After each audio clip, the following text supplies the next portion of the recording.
Evening, everybody. Today is Good Friday. Good Friday is the day that Christians come together all over the world and commemorate the death of Jesus.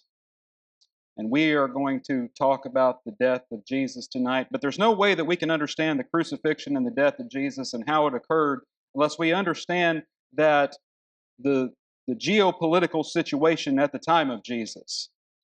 See, I'm going to put a map up here of the area of the Mediterranean Sea.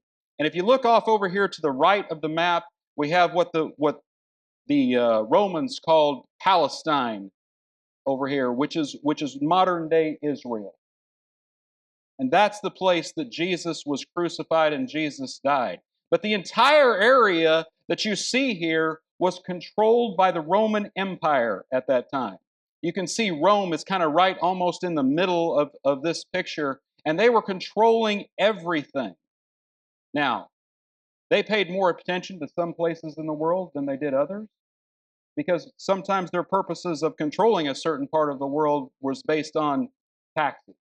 We saw at the time of Jesus' birth, we see that they were doing a census. And that census, the purpose of that census was so they could collect taxes from these people. And so the people who lived around the place where Jesus lived felt oppressed by this Roman government that they were taking and not giving, that they were giving these taxes for the privilege of being oppressed.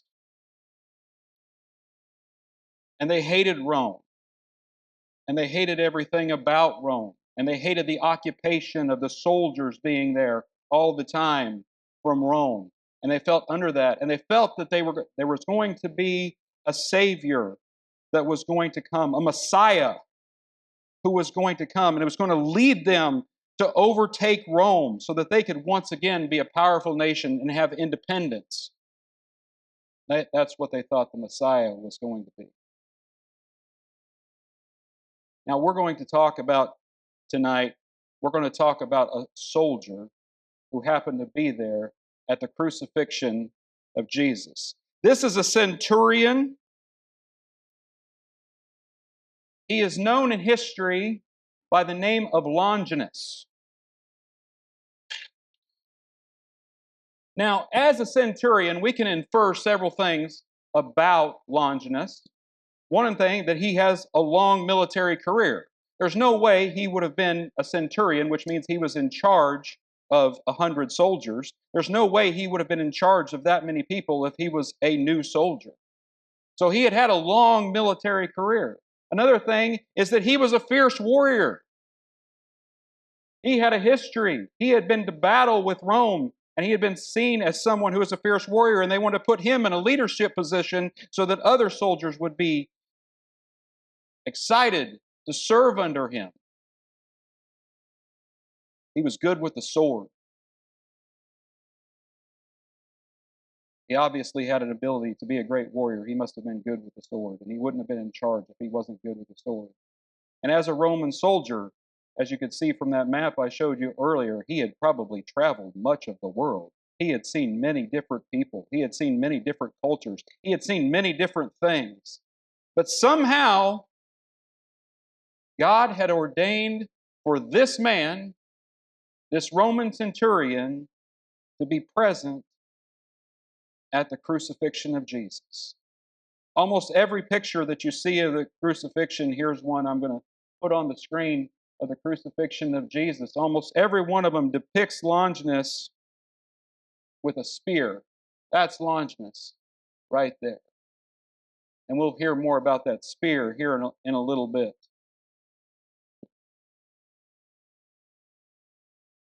So how did the crucifixion of Jesus come about? We had to make several inferences to know how this Roman centurion got there, but we have a lot more information about how Jesus got there. You see, Jesus had been in conflict with much of the Jewish leadership for a long time. And the reason that one of the main reasons that Jesus had conflict with the Jewish leadership is because he had more and more followers all the time. And his great following culminated when his friend Lazarus died and was in the tomb for 4 days, and Jesus went and raised him from the dead after being dead for 4 days. People were ready to crown Jesus as king. When Jesus came riding into Jerusalem on what we call Holy Week, and he came in there riding on a donkey, there were people waving palm branches and says, "Hail the King of the Jews!" That he would be their king. And what made the Jewish leadership nervous is they thought that Jesus would be starting an insurrection to go up against Rome. And they knew that Rome would crush them with their mighty army. And so they were nervous that everything they had, the what little bit of autonomy that they had, would be crushed by Rome, and hundreds of people would die. And so on Thursday night of Holy Week, Jesus gathered with his disciples in what's called an upper room, and they celebrated the Passover together. They ate and drank, and then they went out to the Garden of Gethsemane to pray. And Jesus knew what was coming, and he had been telling them what was coming, but they didn't understand. And so Jesus, as you'll see in this next picture, goes out to the Garden of Gethsemane, and he is arrested. He's betrayed by one of his own disciples, and he's arrested by the Jewish leadership. And he's taken before the Sanhedrin. Now, the Sanhedrin, as you'll see in this next picture, the Sanhedrin was a group of men. You see, Israel did have some autonomy. They had some local government, and their religious leaders were allowed to have some power. And so they arrested Jesus and brought him in. And we see in Mark 14, it says, the chief priests and the whole Sanhedrin were looking for testimony against Jesus to put him to death. But they could not find any. Mark goes on to say, for many were giving false testimony against him, and the testimonies did not agree. So they had arrested Jesus, they had brought him in, and the testimony that they had set up against him wasn't working. And then finally, the chief priest just asked Jesus. In Mark 14:61 says this. It says, are you the Messiah? Are you Son of the Blessed One? Because they knew that he called himself the Son of God. And they asked him plainly, are you the Son of God? And Jesus said, I am.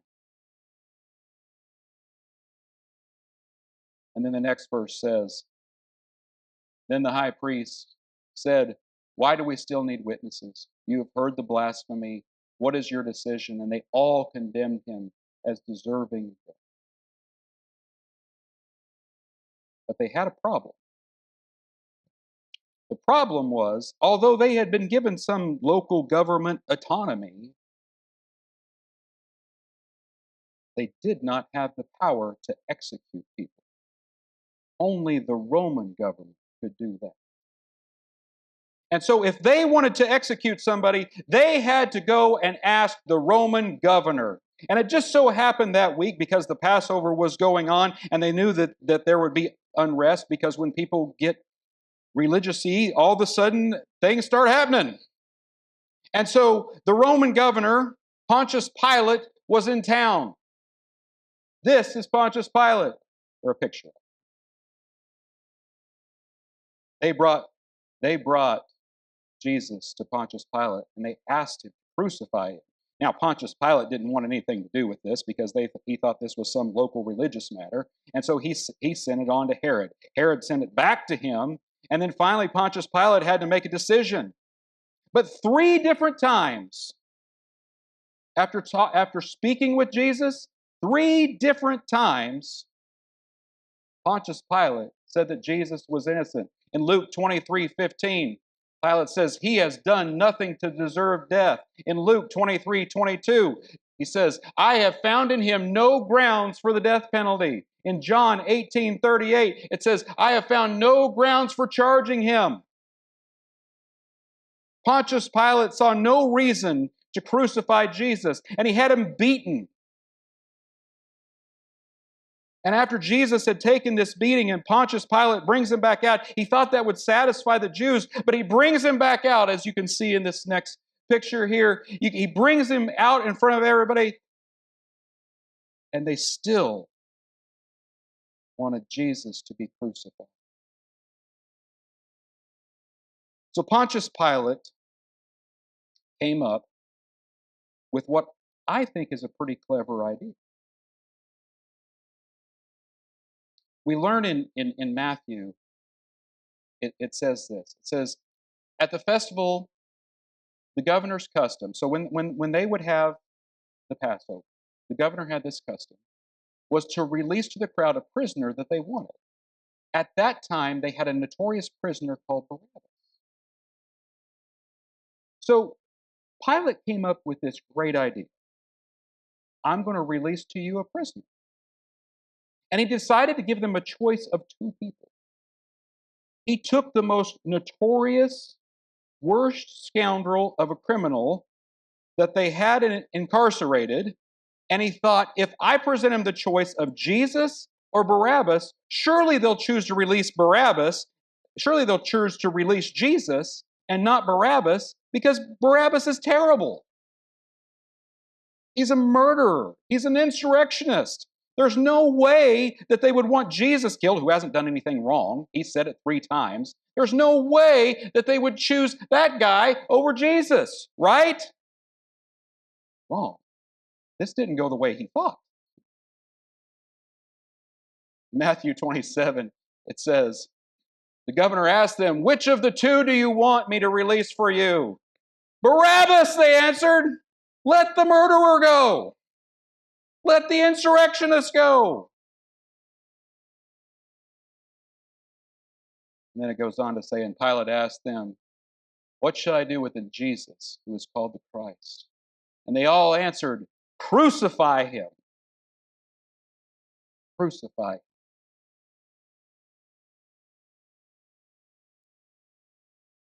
Pontius Pilate was put in the spot. He had an angry mob outside of his living quarters. And he knew. Now, one of the things that you have to understand, if you're assigned as governor in Palestine, it's because they don't want you anywhere near Rome. People don't like you. Or you've done something really bad, or you're incompetent. I think we kind of learn along the way that he's probably incompetent. And his only way of getting into good graces and getting back closer to Rome and out of this outpost of the Roman Empire is to keep from insurrections happening. And the tax money keeps flowing. And all of a sudden he gets promoted and he gets closer and closer and closer to getting back home to where he wants to be, back to Rome. So he has no other choice. In Matthew 27, it says, then he released Barabbas to them, and after having Jesus flogged, he handed him over to be crucified.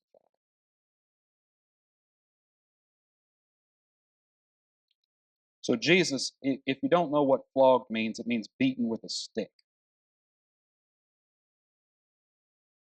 And so then we learn more in the Gospels about Jesus being beaten with a stick. It says in Mark 15, it says, the soldiers led him away into the palace, that is the governor's residence, and called the whole company together.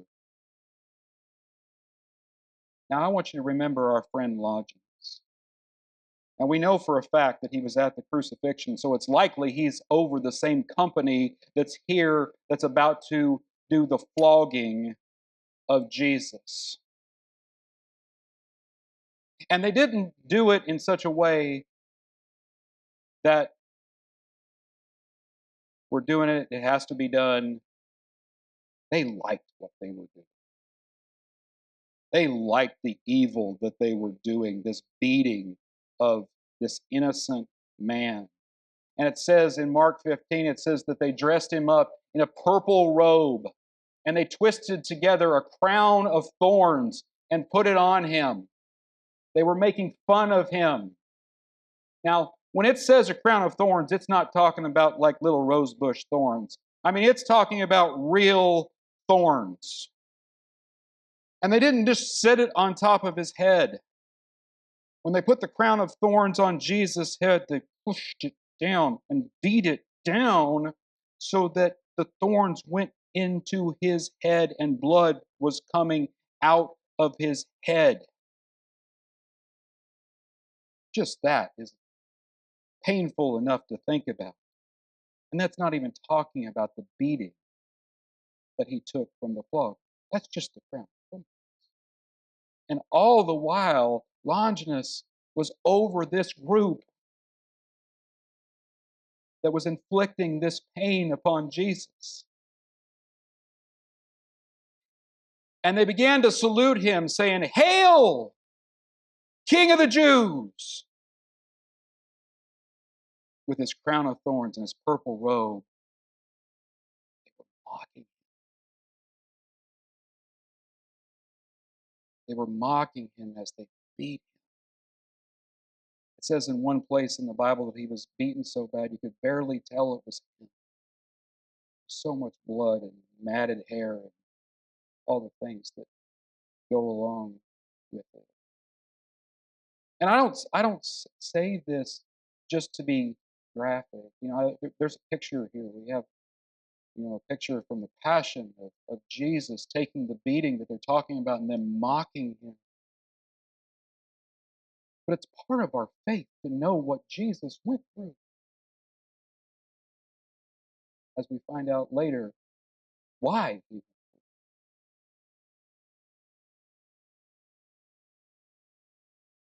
It says in Mark 15, it says, they were hitting him on the head with a stick.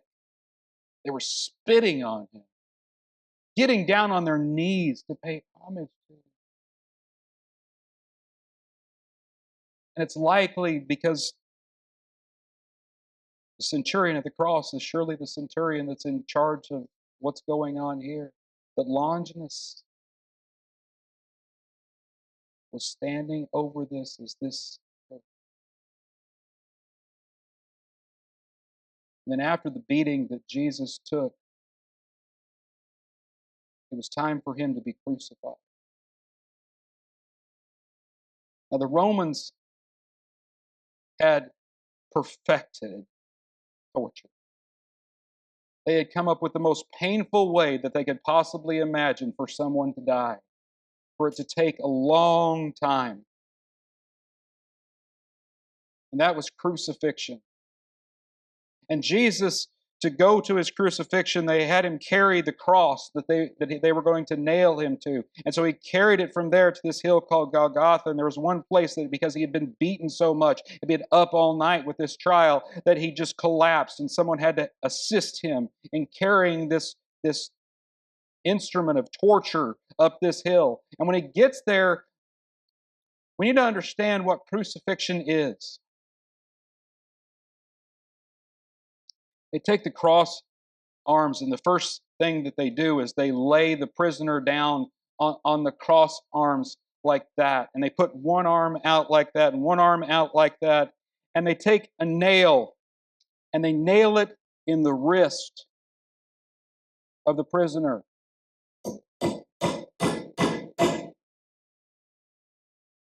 And then they have him stretch out the other hand on the other side of the cross. And they nail the other wrist to the cross. Real nails, real hammers going through flesh to hold them up on this cross. And then they take their 2 feet and drive one nail through a person's 2 feet. You don't want to waste nails. One nail through 2 feet at the bottom.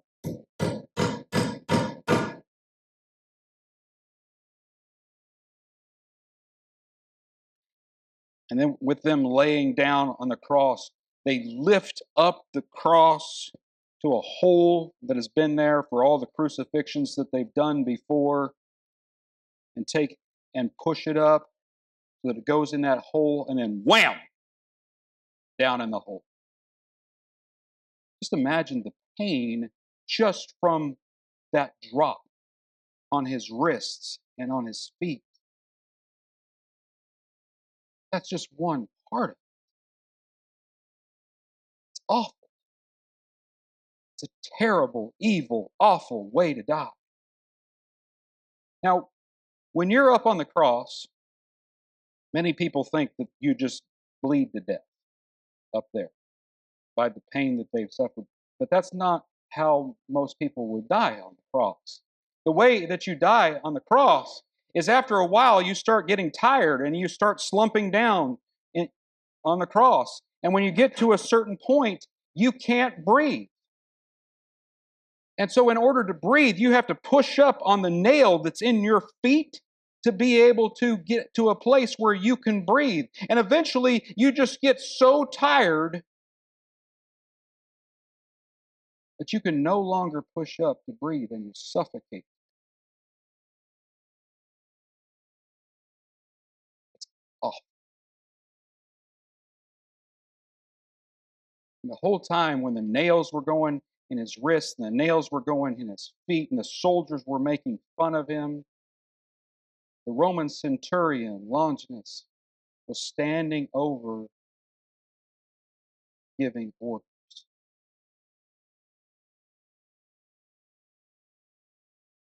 He was in charge of this evil thing that was taking place.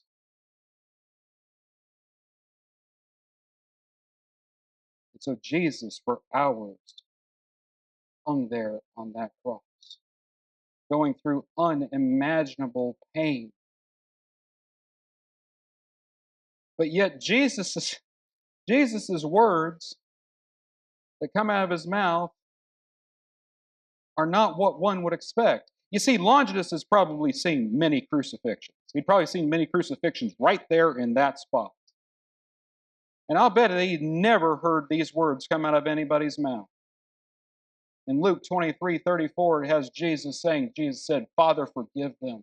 The people that are driving nails through his wrist, Father, forgive them because they don't know what they're doing. And that's the soldiers, they divided his clothes. Jesus is naked up there too, by the way. Imagine the embarrassment of that. And they divided his clothes and cast lots, threw dice to figure out who's going to get his clothes. Jesus said,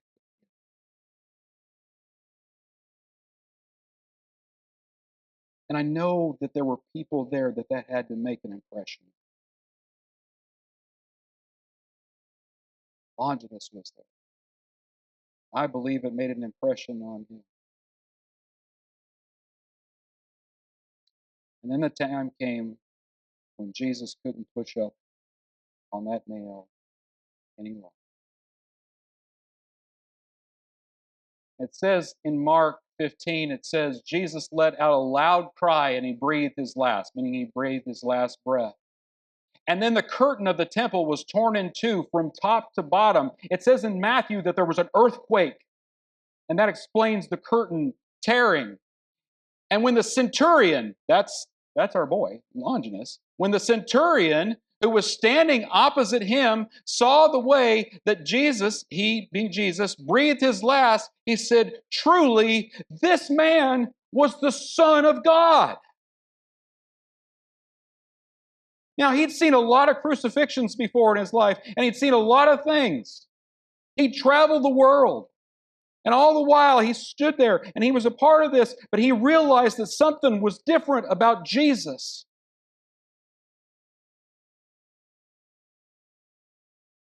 And something in Longinus changed when he realized that, when he realized who Jesus was. Here's a great artist depiction of Longinus when he makes that realization that this was the Son of God. It said that other soldiers realized that as well when the earthquake happened and Jesus died. But his job wasn't done. His job with the cross wasn't finished. In John 19, it says, but one of the soldiers pierced his side with a spear, and at once blood and water came out. Now let me explain what had happened here. Jesus was crucified on Friday, the Sabbath is Saturday. The Jews wanted nobody to remain on the cross for the Sabbath, for whatever reason. And so it was important to get these guys off the cross. And so what they would normally do when they needed to hurry up this process of asphyxiation that happens when you're on the cross and how you die, what they would do to speed it up is they'd come along and break your legs so you couldn't push up on that nail anymore. Right? So they go to the other two that were up there on the cross and they broke their legs, and they come to Jesus and they realize he's already dead. We don't need to break his legs. But to make sure that he was dead, and by the way, Matthew says it's the centurion who did this, so it's Longinus who did this, and every depiction of Longinus, by the way, is him with a spear.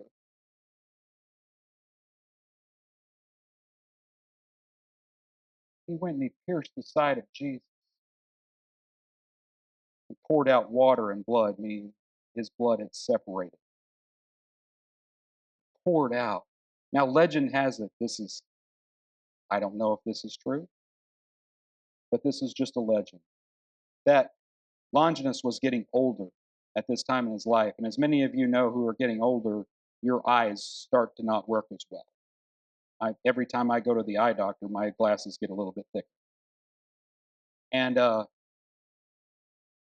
he had difficulty seeing. And the legend is that when the blood and water poured out, that it splattered on his face. And all of a sudden, the issue that he had with his eyes was gone.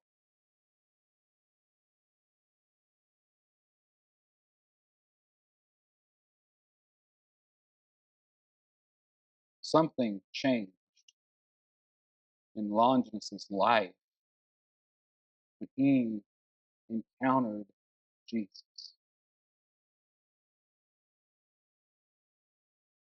What happened to Longinus? Well, tradition tells us this,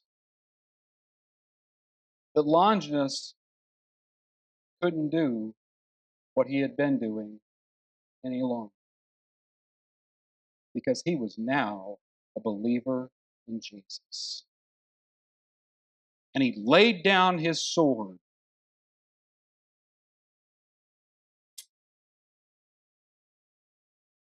He couldn't work for the Romans anymore as a soldier. He left behind the life that he had had, and he put it away. And he became a follower of Jesus. And not too long after he became a follower of Jesus, Pontius Pilate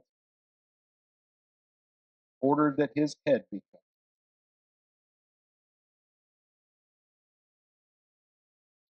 Both the Roman Catholic Church and the Orthodox Church recognize Longinus as a saint and a martyr for the cause of Jesus.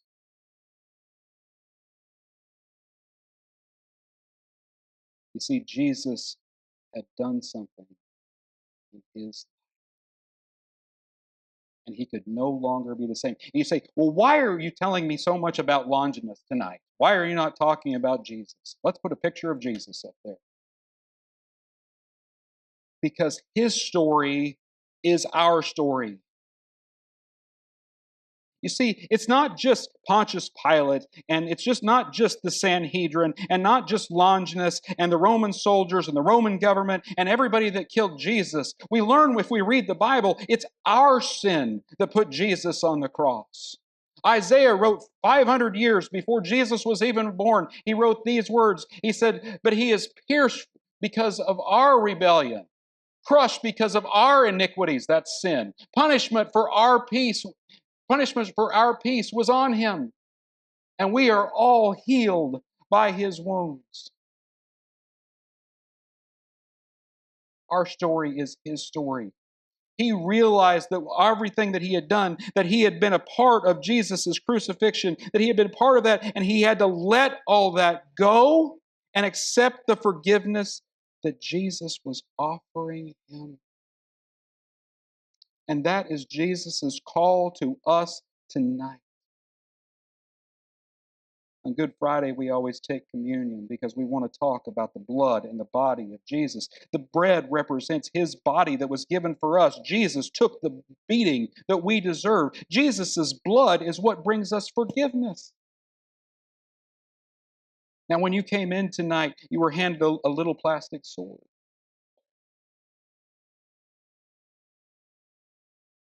You were handed a little plastic sword. And the reason that you were handed a little plastic sword is because of the symbolism that Longinus has, the symbolism that we have in our life. Longinus could not keep doing his same life once he had figured out who Jesus was. Once it had been revealed to him that Jesus was the Son of God, he had to lay that old life aside. That sword that symbolized everything that was put Jesus on the cross, he had to let that go in order to follow Jesus. And it's the same thing for us. We can't grab on to Jesus' forgiveness and hold on to the things that put Jesus on the cross at the same time. We've got to let it go. And so, what I'm going to ask you to do, we're going to sing a song here in a minute, and we're going to contemplate what it is that Jesus has done for us with his body and his blood. Now, I'm going to ask you to do is when you take communion today, is that you bring that sword that I gave you, and just as a symbol of letting that life of sin go, just bring that sword up here and put it in there. So that you're not holding that anymore. You're embracing the blood and the body of Jesus, the forgiveness that he offers. It's a symbol of something real that has taken place in your life. And you know, Longinus laying down his sword and walking away from the Roman, it was a symbol. Jesus had changed his life. How could he go back to what it was that put him on the cross in the first place? And if you have come into contact with Jesus just like Longinus did, and Jesus has made you fully aware that he's the Son of God, he's calling you to let that stuff go, the stuff that put him on the cross in the first place, and embrace his forgiveness and the new life that he offers. That's what we celebrate when we celebrate communion. That's why we commemorate Good Friday for what Jesus has done for us. So I want you to think about that as we go into this time of communion.